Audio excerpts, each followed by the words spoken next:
Saya adalah seorang muslim.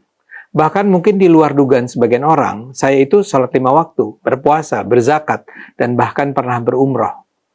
Hanya saja cara saya beragama memang mungkin berbeda secara signifikan dengan sebagian kalangan Islam yang menuduh saya bukan Islam itu.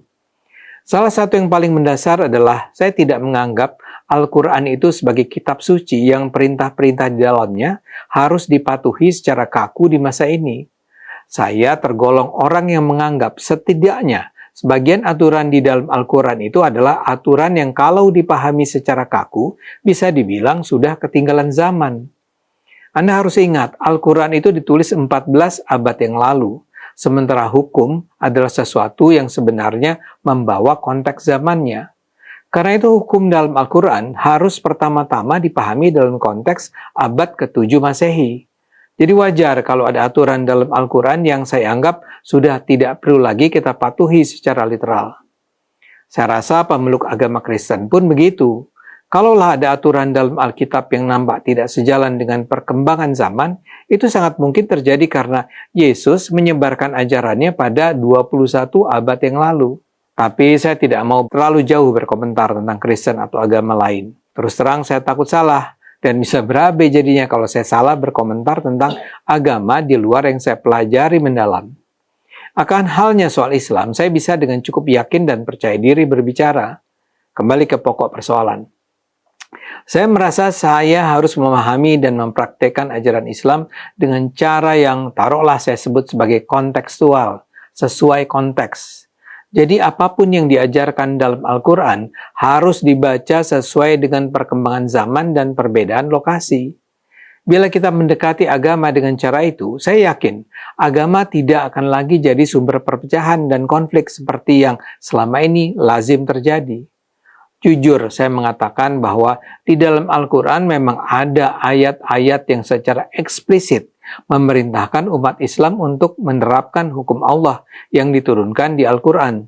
Saya kutip saja ya beberapa ayat yang sering dikutip orang. Surat Al-Maidah ayat 44 misalnya mengatakan, barang siapa tidak memutuskan menurut apa yang diturunkan Allah, maka mereka itu adalah orang-orang kafir. Atau juga surat An-Nisa ayat 59 yang mengatakan, jika kamu berselisih dalam suatu perkara, maka kembalikanlah kepada Allah dan Rasul. Bagi sebagian pihak, itu menunjukkan bahwa umat Islam harus taat mengikuti apa yang dikatakan Allah di dalam Al-Quran. Jadi kalau Allah bilang tidak boleh, ya tidak boleh.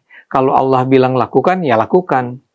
Buat saya itu adalah cara beragama yang tidak cukup. Apa yang dikatakan Allah adalah pernyataan yang dikeluarkan dalam konteks tertentu.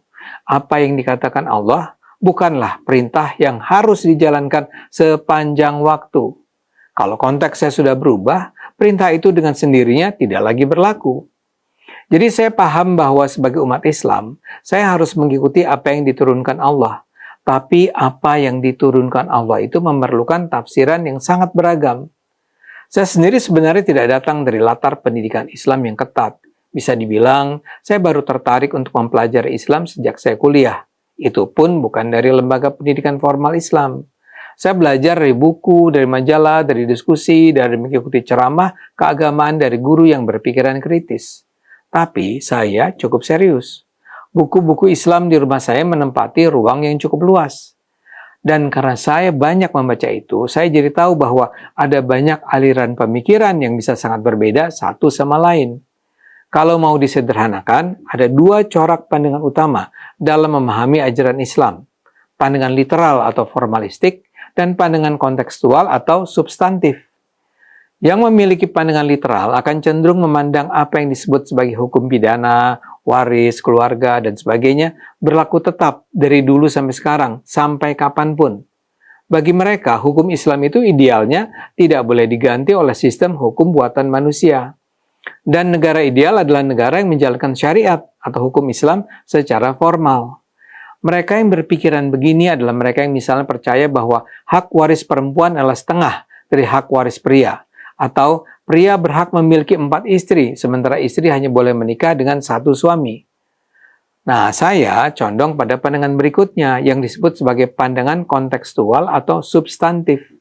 Kalangan ini menganggap kalaulah umat Islam tunduk pada aturan yang diturunkan Tuhan, tapi yang abadi adalah nilai dan prinsipnya. Saya beri saja contoh tentang hak waris pria adalah 2 kali lipat hak waris perempuan. Ketentuan itu ada dalam Al-Quran. Tapi kita tidak perlu menerapkannya di zaman sekarang. Di era sebelum Nabi Muhammad berkuasa dulu, posisi perempuan memang sangat rendah. Perempuan bahkan tidak punya sedikit pun hak waris. Ketika Al-Quran menyatakan hak waris perempuan adalah setengah kaum pria, setidaknya ketika itu sudah dimulai pengakuan bahwa perempuan tetap berhak memperoleh waris. Di abad ke-21 ini, ketetapan itu bisa diubah sepenuhnya. Sekarang misalnya ketetapannya bisa saja diubah menjadi 50-50. Hak perempuan sama besarnya dengan hak pria. Hanya dengan pembaruan semacam itu, kita bisa memperoleh keadilan antara anak perempuan dan anak pria. Mudah-mudahan Anda bisa mengerti ya, mengapa saya katakan saya cenderung memilih pandangan kontekstual dan substantif.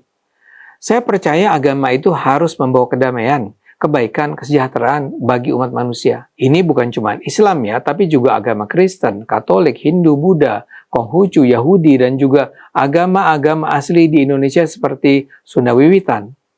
Saya percaya semua agama tanpa kecuali membawa kebaikan.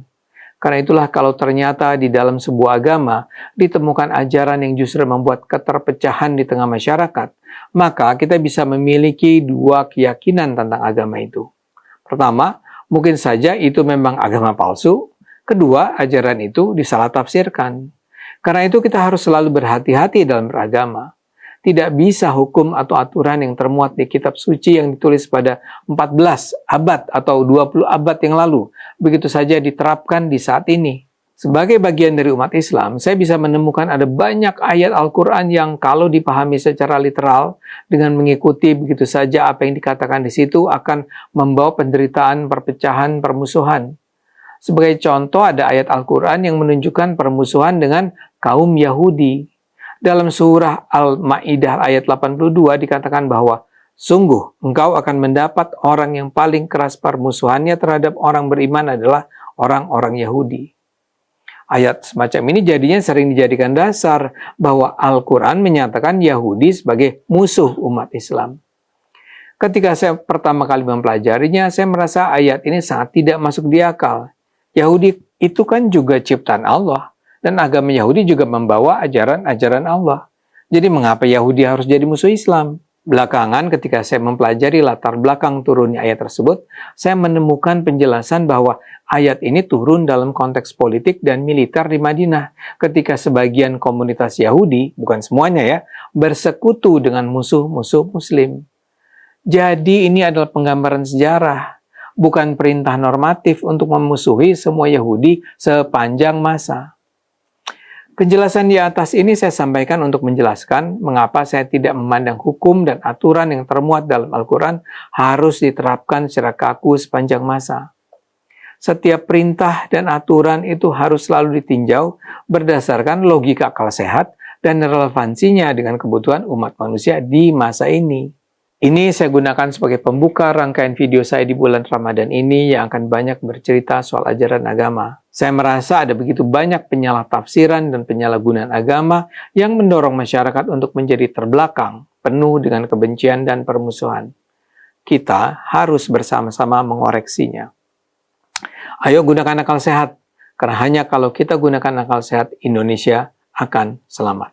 Assalamualaikum warahmatullahi wabarakatuh. Beberapa orang bertanya-tanya, apakah Al-Quran kita, kitab suci yang usianya sudah 15 abad itu masih tetap relevan untuk dipraktekkan di zaman modern ini? Atau apakah Al-Quran atau beberapa tema dalam Al-Quran sudah selayaknya kita buang karena sudah tidak relevan lagi? Kita akan membahas beberapa contoh dari permasalahan ini secara komprehensif. Al-Quran dalam firman Allah dijelaskan posisinya adalah sebagai petunjuk.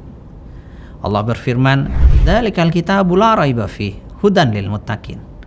Quran ini tidak ada keraguan di dalamnya dan ia berfungsi sebagai petunjuk bagi orang-orang yang bertakwa. Yang namanya petunjuk tentu merupakan pedoman umum yang berlaku sepanjang masa. Selama orang ingin mendapat ridha Allah, ingin hidup bahagia di dunia dan akhirat, maka Al-Quran tetap harus dia pakai. Akan tetapi bagaimana dengan beberapa kasus yang sepintas sudah tidak relevan lagi untuk dipraktekkan di zaman ini? Maka sebenarnya ada kaidah umum yang harus difahami.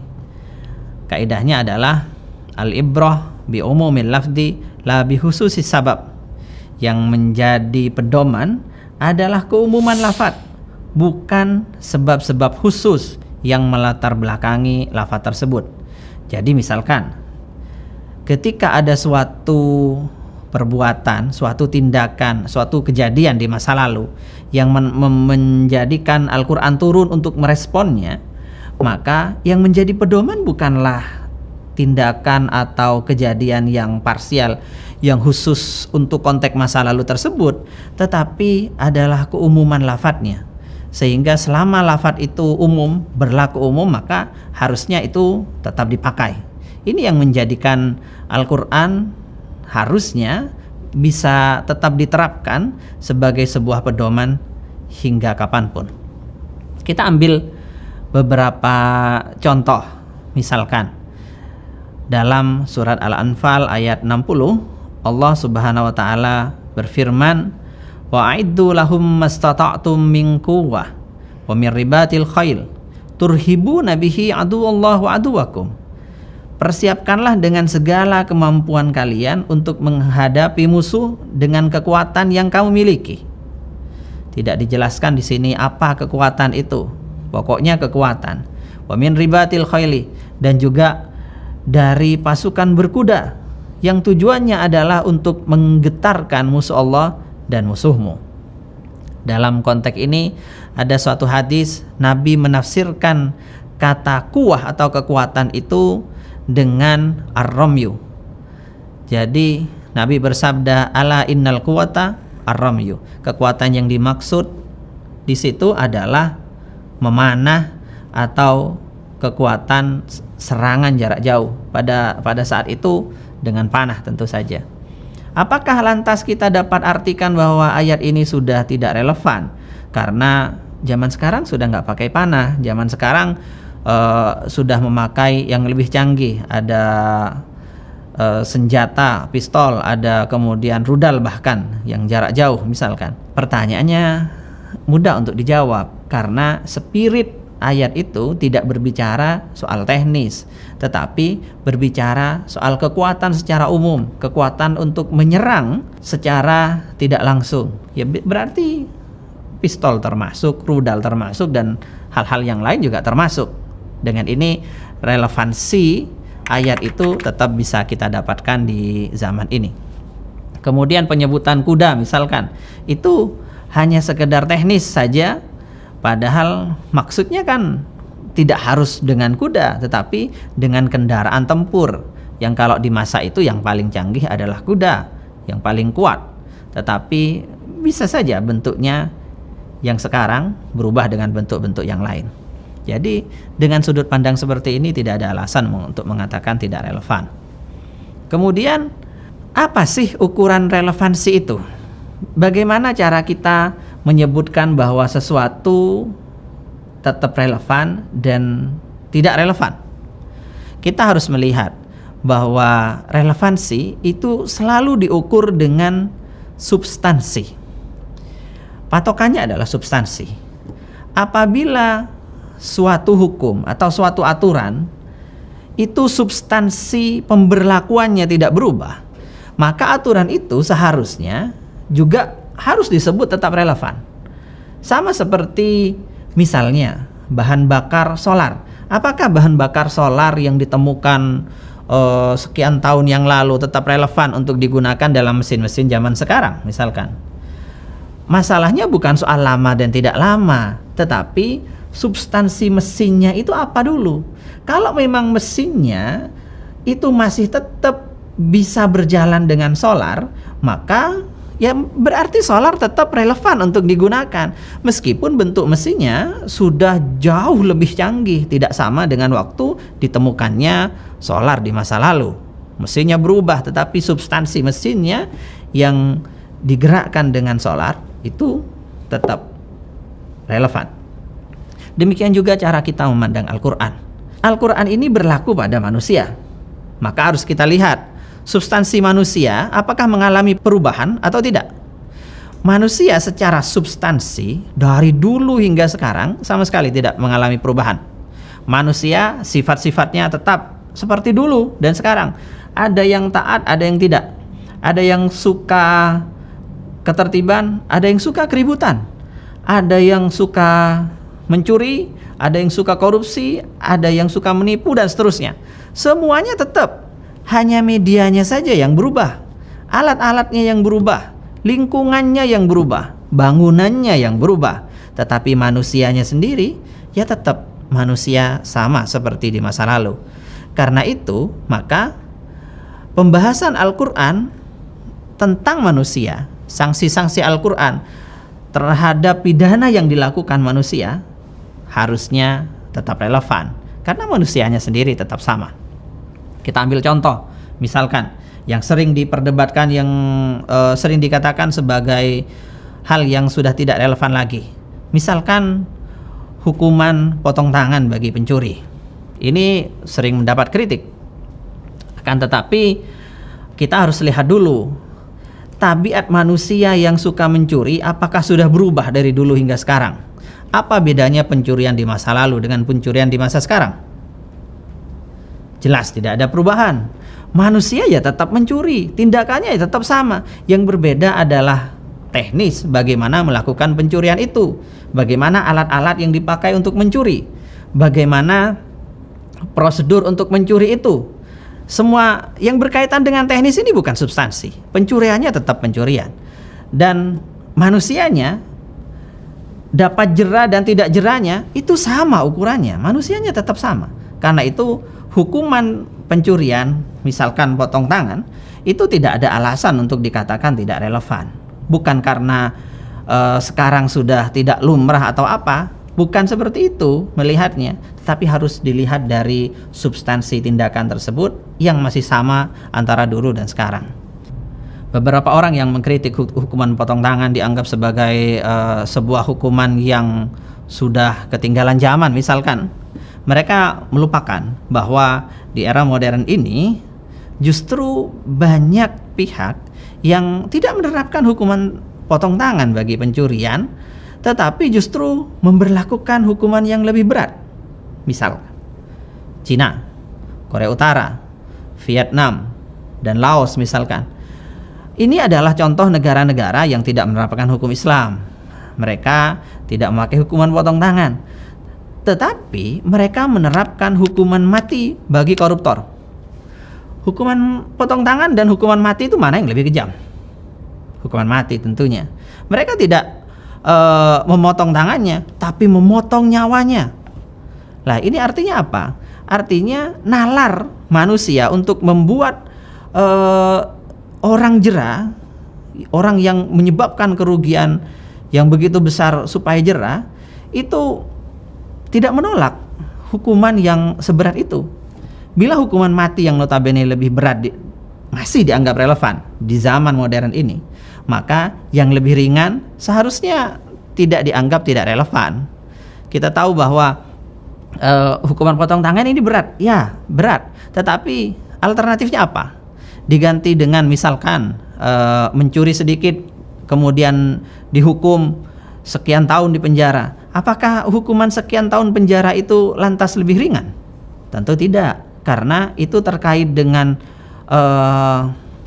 kondisi psikologis yang dibuat tidak bebas, hak asasinya direnggut untuk jangka waktu yang lama bertahun-tahun, dan itu pun ketika keluar ke masyarakat belum tentu masyarakat dapat menerima sebagai ex narapidana misalkan. Hal-hal semacam ini juga bukan hal yang bisa dianggap ringan. Jadi soal berat dan ringan itu sebenarnya soal perspektif, mau dari mana kita melihat. Sedangkan hukuman potong tangan misalkan Hukuman potong tangan itu keras, tetapi langsung selesai saat itu juga. Tidak berlama-lama, tidak ada hukuman psikologis dalam hal tersebut.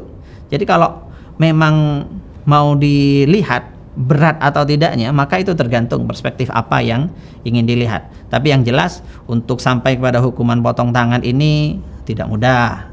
Harus ada persyaratan yang sangat ketat yang harus ditempuh, dan itu tidak mudah untuk dipenuhi. Sehingga dalam prakteknya hukuman potong tangan ini jarang sekali dilakukan karena syarat-syaratnya dianggap tidak memenuhi. Dan Nabi Muhammad SAW menegaskan bahwa ketika ada satu saja faktor subhat atau faktor yang bisa meringankan hukuman, maka hukuman hudud itu harus dihindari. Idra'ul hududa mastata'tum, kalian harus menghindari hukuman had, semisal potong tangan itu sebisa kalian. Kemudian contoh lain adalah perbudakan. Ini adalah tema yang sering dijadikan alasan, dijadikan contoh untuk mengkritik Al-Quran dan mengatakan bahwa Al-Quran sudah tidak relevan lagi untuk dipraktekkan. Karena menurut mereka Al-Quran masih dalam tanda kutip menghalalkan perbudakan. Nah, sebenarnya kita harus melihat masalah ini secara utuh. Al-Quran diturunkan di masa ketika perbudakan adalah sebagai sistem yang berlaku secara global. Ayat Al-Quran dan hadis saat itu yang turun 15 abad yang lalu, saat itu memang sama sekali tidak pernah menegaskan penghapusan perbudakan dengan sorih. Tidak. Tetapi ketika kita lihat keadaan 15 abad yang lalu, maka kita akan tahu bahwa penghapusan hukuman perbudakan secara sorih, secara total langsung, itu justru tidak realistis. Tidak realistis. Kenapa tidak realistis? Karena perbudakan di masa lalu menjadi suatu gejala global dan salah satu roda perekonomian, di mana para pekerja itu berasal dari kaum budak. Begitu. Jadi memutus ini seketika 15 abad yang lalu bukan hal yang bijaksana. Nah, karena itu jangan melihat ini dari sudut pandang sekarang, di mana perbudakan memang sudah tidak ada, kemudian seolah-olah Islam mau mengadakan lagi. Ini adalah pikiran yang tidak realistis dan bertentangan dengan kenyataan. Tapi yang jelas tidak ada satupun ayat atau hadis yang mengendorse perbudakan. Sama sekali tidak ada. Yang ada justru larangan untuk memperbudak orang merdeka. Seperti halnya dalam suatu hadis riwayat Imam Bukhari, Rasulullah bersabda, qala Allah Ta'ala, Allah berfirman, berarti ini hadis qudsi, salah satun ana khasmuhum yaumal qiyamah, ada 3 orang yang aku, Allah, menjadi musuh mereka di hari kiamat. Yang pertama adalah rajulun u'tiya bi summa qadar, orang yang diberi atas namaku kemudian dia menipu. Yang kedua, wa rajulun ba'a hurran fa akala samanah, orang yang menjual orang merdeka, memperbudak orang merdeka, kemudian dia memakan hasil labanya. Ini yang menjadi titik poin kita. Yang ketiga, wa rajulun istajara ajiran fastawfa minhu wa lam yu'tihi ajrah, orang yang menyewa seorang pekerja dan pekerjaannya sudah dituntaskan kemudian tidak dibayar. Nah, poin yang kedua tadi, orang yang memperbudak orang merdeka adalah salah satu yang dimusuhi oleh Allah Subhanahu wa taala. Ini berarti apa? Islam saat itu memang tidak menegaskan untuk memutus atau mengharamkan perbudakan secara total, tetapi Islam membuat pintu perbudakan-perbudakan baru ini tertutup. Karena itu kita harus paham bahwa ketika saat itu 15 abad yang lalu seluruh dunia menerapkan perbudakan dan memanfaatkan budak sebagai tenaga kerja di berbagai bidang, bila kemudian Islam tiba-tiba menghapusnya, maka ini bukan solusi yang tepat. Dan saya yakin siapapun di masa ini yang menyuarakan penghapusan perbudakan, ketika dia dilempar dilempar ke mesin waktu kembali ke masa 15 abad yang lalu, dia tidak akan mungkin mengatakan hal yang sama karena kondisi sosial saat itu berbeda. Kan tetapi Islam punya cara sendiri, karena memang perbudakan itu sesuatu yang jelek. Islam punya berbagai cara yang dapat menghilangkan perbudakan itu dengan sendirinya seiring waktu. Misalnya, pertama, dengan menjadikan pembebasan budak sebagai sanksi bagi berbagai pelanggaran. Misal, pembunuhan yang tidak sengaja, hukumannya adalah memerdekakan budak. Kemudian dihar, menjadikan istri diperlakukan sebagai mahram yang tidak dikumpuli lagi, maka hukumannya adalah memerdekakan budak. Berhubungan badan saat siang bulan Ramadan, hukumannya adalah memerdekakan budak. Melanggar sumpah, hukumannya adalah memerdekakan budak, dan seterusnya. Jadi pembebasan budak itu di-endorse sedemikian rupa dalam bentuk sanksi-sanksi bagi berbagai pelanggaran. Kemudian Islam melarang, menganggap buruk tepatnya, untuk seorang laki-laki menikahi wanita budak. Kenapa? Karena anaknya nanti akan dianggap menjadi budak baru, sehingga ini dikecam. Tidak langsung dilarang secara tegas, tetapi ini akan dianggap sebagai sebuah aib apabila seorang laki-laki menikahi seorang budak, karena anaknya nanti akan menjadi budak. Kemudian Islam mendorong pembebasan budak dengan imbalan pahala yang sangat besar. Dalam banyak hadis Nabi bersabda bahwa orang yang memerdekakan budak akan mendapatkan pahala yang luar biasa besar. Bermacam-macam redaksi hadisnya. Kemudian ada satu hal yang penting, bahwa Islam menjamin seorang budak, memberikan jaminan bagi seorang budak untuk membebaskan dirinya sendiri, yaitu yang dikenal dengan sistem mukatabah atau perjanjian penebusan diri. Perjanjian semacam ini tidak dikenal pada masa jahiliyah, di mana kebanyakan budak saat itu tidak punya kemungkinan untuk membebaskan atau menebus dirinya sendiri. Tetapi dengan sistem mukatabah yang diperkenalkan oleh Islam, seorang budak punya harapan ketika dia bisa menebus sejumlah uang tertentu, maka dia bisa dimerdekakan. Dengan demikian, maka perbudakan akan berakhir dengan sendirinya.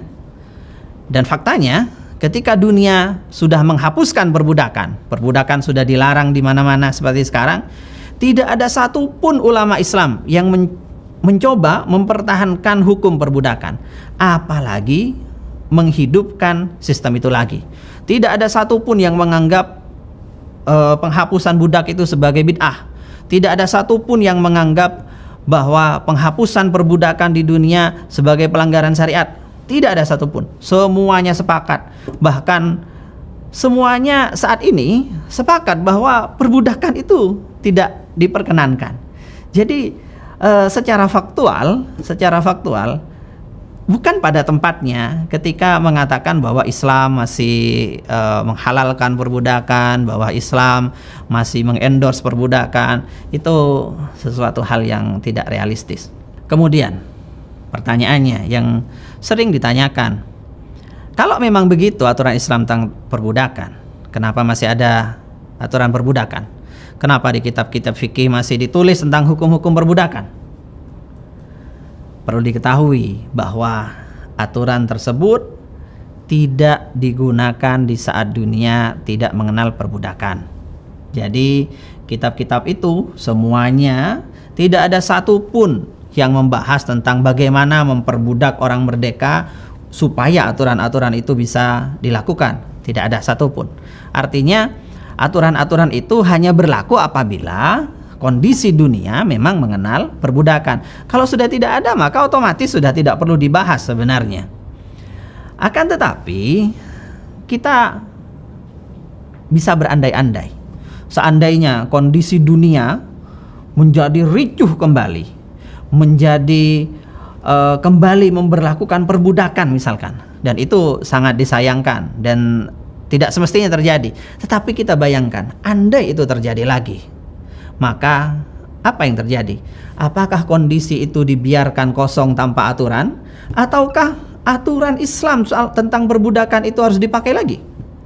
Opsi nomor 2 adalah jawaban yang paling realistis, karena dengan opsi nomor 2 yaitu aturan Islam itu, maka perbudakan akan dapat ditutup, akan dapat dihilangkan kembali, baik itu secara langsung karena memang perbudakan baru dilarang, ataupun kalau tidak bisa secara langsung maka secara bertahap seperti dilakukan Islam di masa lalu. Jadi hukum itu akan kembali relevan apabila itu terjadi. Catat, apabila itu terjadi. Dan ini bukan berarti Islam yang harus mengupayakan supaya itu terjadi. Jangan dipahami demikian.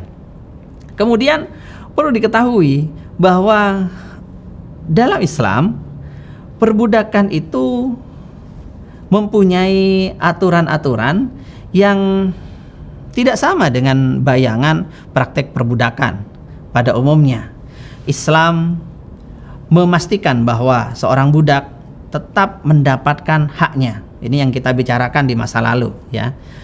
Perbudakan dalam Islam bukan berarti memperlakukan orang lain seperti yang kita dapati di Eropa dan Amerika di masa kolonial misalkan, di mana budak disiksa sedemikian rupa, semua hak-haknya sebagai manusia hilang sama sekali misalkan. Bahkan dia dengan mudahnya dibunuh. Tidak demikian. Karena Islam punya aturan sendiri. Misalnya, dalam hadis riwayat Bukhari dan Muslim, Rasulullah SAW bersabda, "Ikhwanukum khawalukum." Itu saudara-saudara kalian adalah tanggungan kalian. Ja'alahumullah tahta aidikum. Allah menjadikan mereka di bawah kekuasaan kalian. Faman kana ahuhu tahta yadihi falyut'imhu mimma ya'kul.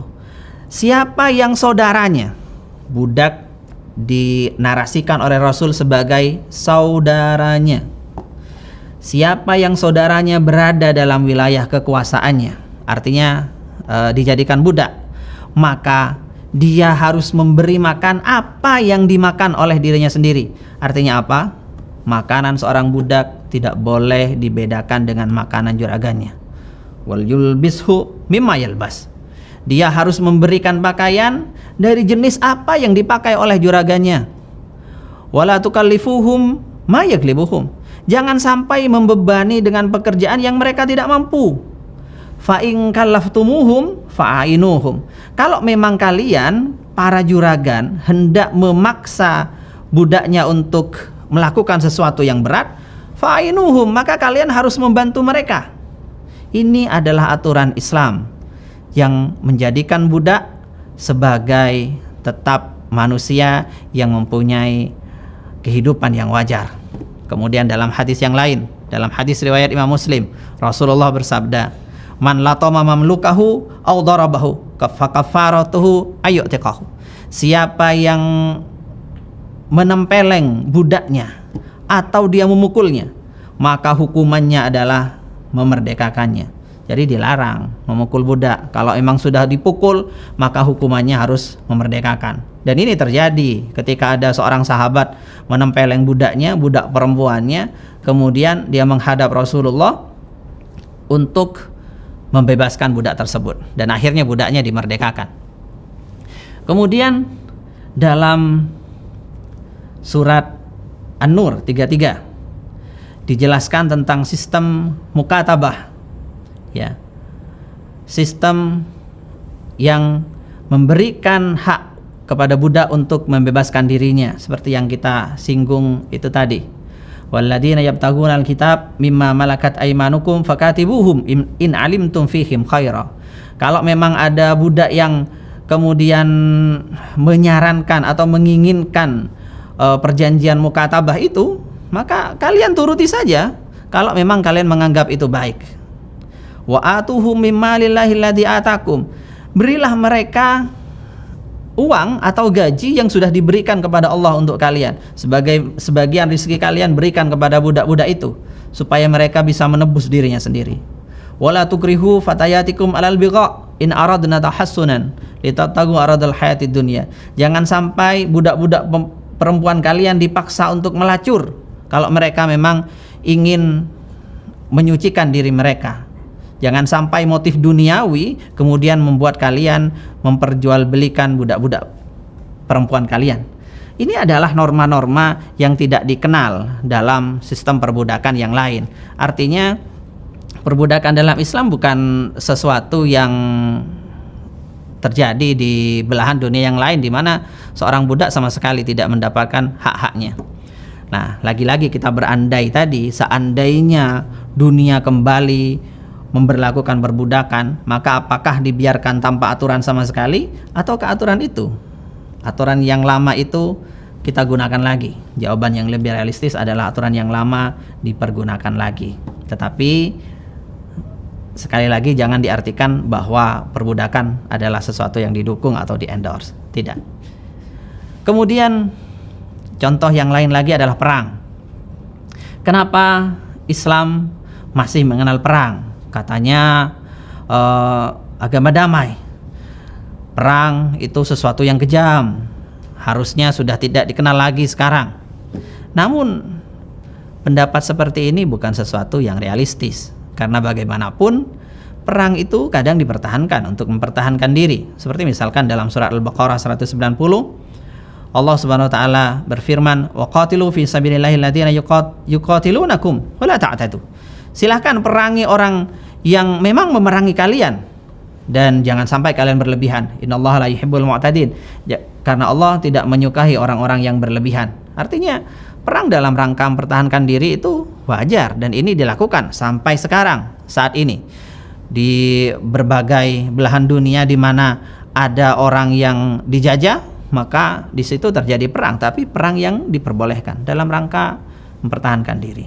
Kemudian di dalam surat At-Taubah misalkan, ketika orang-orang kafir menyerang umat Islam dan melanggar kesepakatan untuk gencatan senjata misalkan, maka Allah berfirman, faqatilu aimatal kufri innahum la aimana lahum. Silakan perangi saja para pemimpin kafir itu, sebab mereka sudah tidak bisa menepati janjinya. La'allahum yantahun, supaya mereka berhenti. Ini sesuatu yang wajar. Kemudian perang juga berfungsi untuk menolong pihak yang terzalimi.